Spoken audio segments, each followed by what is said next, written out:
Our publicist said the Grand Ole Opry star passed away about an hour ago here in Nashville. For over 6 decades, she was the unmistakable voice of the Grand Ole Opry, a titan of country music the world knew as Miss Country Soul.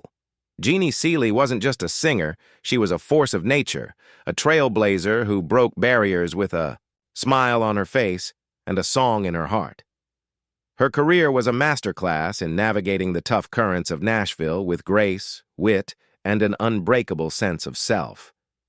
She stood on the shoulders of giants and became one herself, earning a Grammy, writing timeless hits, and holding the record for the most performances on the Opry stage, a place she truly called home. But behind the sparkling rhinestones and the infectious laughter, a quiet storm was gathering. In her final year, Jeannie Seely was fighting a battle that very few knew about, a struggle far more demanding than any chart position. On August 1st, 2025, the world lost this country music legend at the age of 85, following complications from an intestinal infection. But the story of her passing isn't just about a sudden illness. It's a story of profound loss, immense pain, and a dignified fight she waged far from the spotlight. Just before her death, Jeannie released a final, heartbreaking message to her fans. On the surface, it looked like a simple update, but when you look closer, it reveals the shocking truth of what she was enduring. It was a final, poignant performance that changes how we see her last days.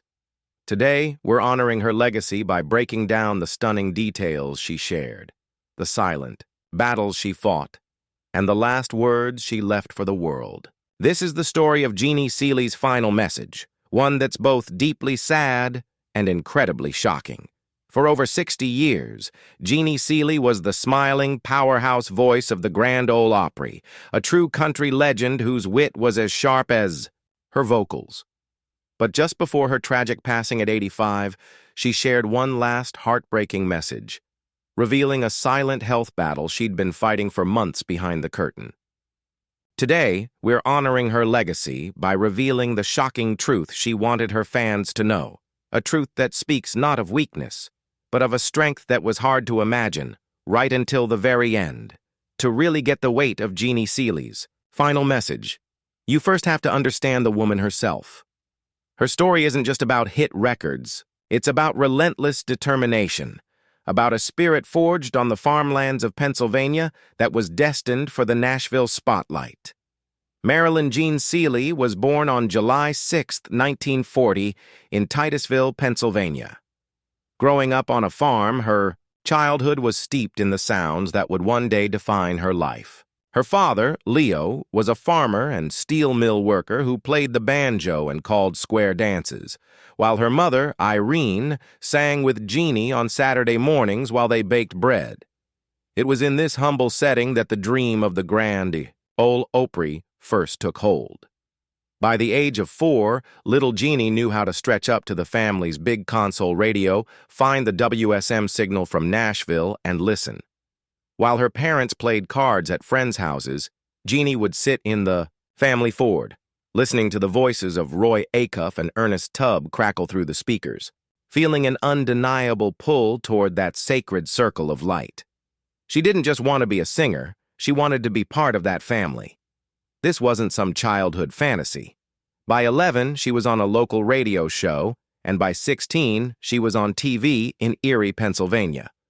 But back home, the idea of a girl making a living as a singer was met with skepticism.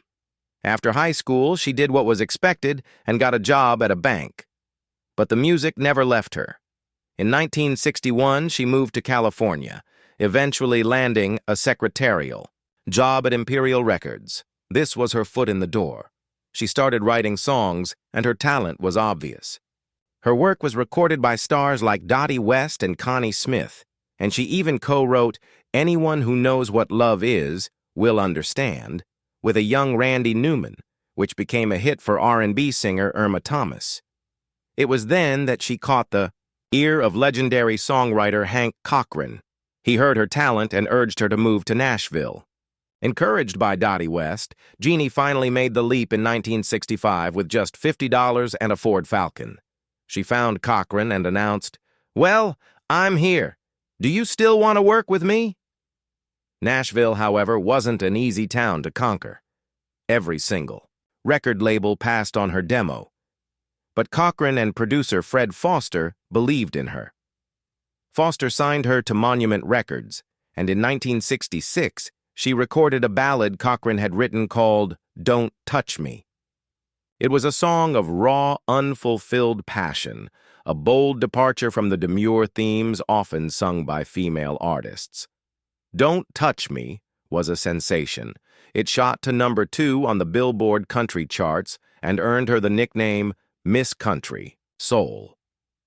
In 1967, it won her a Grammy for Best Female Country Vocal Performance. The success was life-changing. She was hired for Porter Wagoner's Roadshow, a spot later filled by Dolly Parton. But the biggest prize of all came on September 16, 1967, when Jeannie Seely was inducted as a member of the Grand Ole Opry, fulfilling the dream that began in her family's Ford. She recalled it as a deeply emotional night, with her parents there, to witness it. "I started crying," she remembered. "And then I encored, and that was even worse." She was finally home. Becoming a member of the Grand Ole Opry wasn't the end of Jeannie Seely's journey. It was just the beginning of her reign. For the next 57 years, she became the heart and soul of that hallowed stage. Her love affair with the Opry saw her perform an incredible 5,397 times, more than any other artist in its history. From the start, Jeannie was a nonconformist. In an era when female stars were expected to be wholesome and demure, Seely was a breath of fresh air, famous for her salty wisecracks. As she once quipped, "An ex-husband is one mistake you don't have to live with." Her bold personality was matched by a bold sense of style. She famously broke what was called the calico curtain by being the first woman to wear a miniskirt on the Opry stage. "I really didn't think anything of it," she later laughed, but it ushered in a new era for the institution. Her pioneering spirit didn't stop there. In a male-dominated world, she became the first woman to regularly host segments of the Grand Ole Opry, opening doors for countless women who followed. Her career flourished with a beloved duet partnership with Jack Green. Their 1970 hit, "Wish I Didn't Have to Miss You," earned them a Grammy nomination. As a songwriter, her pen was just as powerful as her voice, with her songs being recorded by legends like Merle Haggard, Ray Price, and Willie Nelson. But it was her role at the Opry that truly defined her later years. She was a mentor and a matriarch, always championing new talent. "I always champion the young people because I realize that's the future of this music that I love so much," she once said, drawing inspiration from younger artists like Lainey Wilson. Her personal life was just as full. After her marriage to Hank Cochran ended, she found lasting love with Nashville attorney Gene Ward. They married in 2010, and their relationship was a source of deep joy. She embraced being a stepmother and grandmother, a gift she called joyful and unexpected. They even renewed their vows on a country music cruise in 2019. Through it all, her dedication never wavered. She hosted Sundays with Seely on Sirius XM, released acclaimed albums, and remained a fixture at CMA Fest. She was a living legend who wore her status with warmth and humility. Her spirit seemed unbreakable, her energy boundless.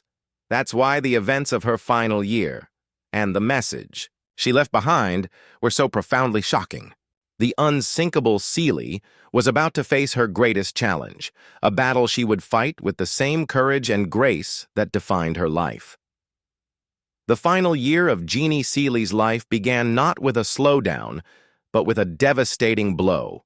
In December 2024, her husband of 15 years, Gene Ward, passed away at the age of 92 after a battle with cancer.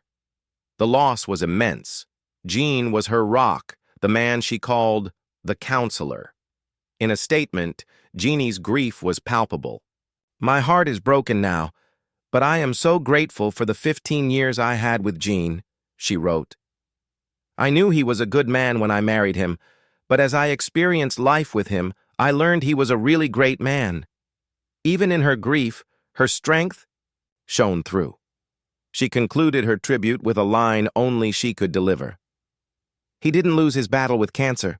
He defied it by gaining his wings. The counselor never lost a case." But behind that brave face, she was grappling with a profound emptiness. This emotional weight was compounded by a sudden decline in her own health, while the world saw the grieving. But resilient matriarch of the Opry, a silent battle was raging. For months, fans noticed her absence from the Opry and her radio show, but few knew just how serious it was. The trouble had started in the spring of 2025. What followed was a cascade of medical crises. According to reports and a later statement, she underwent multiple grueling back surgeries for vertebrae repairs in March, followed by 2 separate emergency abdominal surgeries in April. The complications were severe. She spent a harrowing 11 days in the intensive care unit and then had to fight off a dangerous bout of pneumonia. This was the silent battle in its stark reality. While known for her openness, this period was intensely private. The physical toll was immense, but the emotional toll of navigating this terrifying medical journey while still mourning her husband was just as heavy. The stage, her sanctuary for nearly 60 years, was now a distant memory. For a performer who built her life on connecting with an audience, this forced isolation was a unique kind of torture. It was from this place of deep loss and unimaginable pain that she gathered the strength to write what would become her final public message. In May of 2025, after months of silence, a message from Jeannie Seely appeared on her official website. To a casual fan, it might have seemed like a simple note explaining her absence. But for those who understood what she'd endured, the message was a miracle, a shocking revelation of her struggle, delivered with her trademark wit. It began with gratitude. "Over the past several weeks, I've received so many wonderful messages of love and concern about being missed on the Grand Ole Opry and on Sundays with Seely on Willie's Roadhouse. Thank you for those, and I assure you that I miss you just as much." Even in her weakened state, her first thought was her fans. She then laid bare the harrowing reality of her situation. "Hopefully I can count on that support as I struggle through this recovery process," she continued, before detailing the back surgeries, the 2 emergency abdominal surgeries, the ICU stay, and the pneumonia. This was the shocking reveal. The public knew she was unwell, but the sheer volume of these life-threatening events, one after another, was staggering. She wasn't just recovering. She was fighting her way back from the brink. And yet, even then, her humor broke through. She wrote, "Rehab is pretty tough, but each day is looking brighter. And last night I saw a light at the end of the tunnel. And it was neon, so I knew it was mine." That line was pure Jeannie Seely. In her darkest moment, she found a way to make a classic country joke. It was a declaration that she was a fighter. She then punctuated it with a powerful statement. The unsinkable Seely is working her way back. It was a defiant roar, a promise that this wouldn't be the end. Her message also touched on her personal loss, acknowledging the comfort she found in hearing how much her late husband, Gene, had meant to others. She concluded with a simple, heartfelt wish. "We wish you good health and happiness as we go into the beautiful fall season. Love, Jeannie." The use of "we" was a poignant, loving nod to her life with Gene. This message was her final testament. It was sad because it revealed the pain she was enduring, but it was shocking because of the incredible strength she displayed. She didn't ask for pity. She asked for support and offered hope, humor, and love. Tragically, just a few months later, on August 1st, 2025, her body could fight no more, and the neon light at the end of the tunnel finally guided her home. The news of Jeannie Seely's passing sent a shockwave through country music. The unsinkable Seely, who fought so valiantly, was gone. But grief quickly turned into a massive outpouring of love, a testament to her impact on generations of artists and fans. Tributes poured in from fellow artists. Dolly Parton, a friend and contemporary, called her one of her dearest friends, adding that she was one of Nashville's greatest singers with a wonderful sense of humor. The loss was felt deeply by the women who had followed in her footsteps. Carly Pearce shared a particularly moving story. In Jeannie's final days, Pearce visited her and whispered a promise. "I promised to keep the sparkles in the circle and her legacy in lights, and I promised to do that." It was a beautiful pledge to carry on Jeannie's spirit of glamour, strength, and dedication to the Opry. The Oak Ridge Boys' Dwayne Allen remembered his last date with his own wife was a double date with Jeannie and Jean, a memory that showed the deep personal connections she forged. T.G. Shepherd called her one of the funniest talents ever and a dear friend. These tributes painted a picture of a woman loved as much for her personality as for her talent. Her wit, wisdom, and warmth were mentioned again and again. The Grand Ole Opry, her home for 57 years, dedicated the show on August 2nd in her honor, a fitting tribute to the artist who graced its stage more than any other. Her final message now stands as a public monument to her character. It revealed the shocking extent of her private suffering, but more importantly, it revealed the unshakable core of her spirit. Jeannie Seely's legacy is secure.